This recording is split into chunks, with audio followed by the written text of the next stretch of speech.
পাঁচজন শালিকা অবাক হয়ে দেখলো যে দুলাভাইকে তারা নিজের হাতে কবর দিয়েছিল সে হঠাৎ করে আবার জীবিত হয়ে কবরের ভেতর থেকে বেরিয়ে এসেছে। যুবকটি ঠিকমতো আনন্দ করার আগে পাঁচ শালিকা তাকে ঘিরে ধরে, এমনকি একটি রান্নার ছুরি দিয়ে আবার তাকে মেরে ফেলতে চায়, কারণ আগের জীবনে এই দুলাভাই ছিল ভীষণ খারাপ মানুষ। গ্রামের সুন্দরী লিউ রুয়েনকে খুশি করতে গিয়ে সে নিজের সব ধান চাল সম্পত্তি নষ্ট করেছিল, এমনকি পাঁচ শালিকাকেও বিক্রি করে দেওয়ার পরিকল্পনা করেছিল। শেষ পর্যন্ত তার স্ত্রী তাকে পাহাড় থেকে ঠেলে ফেলে দেয়। এখন নতুন করে জন্ম নেওয়া যুবক শপথ করলো সে আর কখনো খারাপ কাজ করবে না, যদি করে তবে আকাশের বজ্রপাত তাকে শাস্তি দিক এবং সে সারা জীবন নিঃসন্তান হয়ে থাকুক। তার এই শপথে পঞ্চম শালিকা তার পক্ষ নিয়ে অনুরোধ করলো, তাই দ্বিতীয় শালিকা আপাতত তাকে ছেড়ে দিল। বাড়ি ফিরে সে নিজে থেকে ঘরের কাজ শুরু করলো। কিছুক্ষণ পরে সে দেখলো বড় শালিকা নিজের কোট খুলে ফেলেছে। জিজ্ঞেস করে জানতে পারলো তারা 3 দিন ধরে কিছু খায়নি, তাই তারা পিঁপড়া সিদ্ধ করে পেট ভরানোর কথা ভাবছে। এটা শুনে যুবক খুব কষ্ট পেল। সে সঙ্গে সঙ্গে একটি কুমড়োর বীজ এনে বলল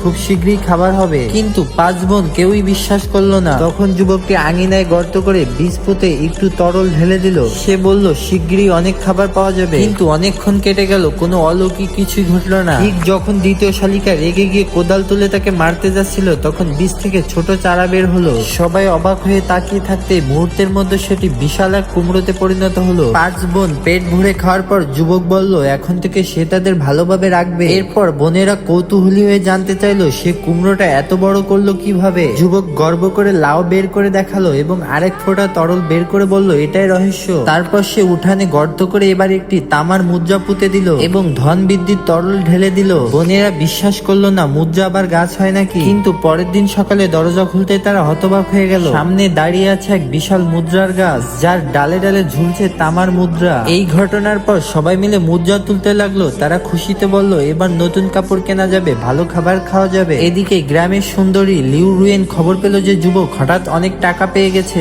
সে আবার তাকে প্রলুব্ধ করতে এলো। আগে হলে যুবক তার কথাই সব মেনে নিত, কিন্তু এবার সে কঠোরভাবে বলল এই টাকা তার 5 শালিকার জন্য, লিউ রুয়েনের জন্য নয়। এই কথা শুনে লিউ রুয়েন অপমানিত হয়ে রেগে গেল এবং সে হুমকি দিল সে গ্রামের দুষ্টু গুন্ডা মিশা সর্দারকে ডেকে এনে প্রতিশোধ নেবে। বন্ধুরা, এই ড্রামার বাকি অংশ দেখতে অবশ্যই ভিডিওতে একটি লাইক দিয়ে চ্যানেলটি সাবস্ক্রাইব করবেন। ধন্যবাদ।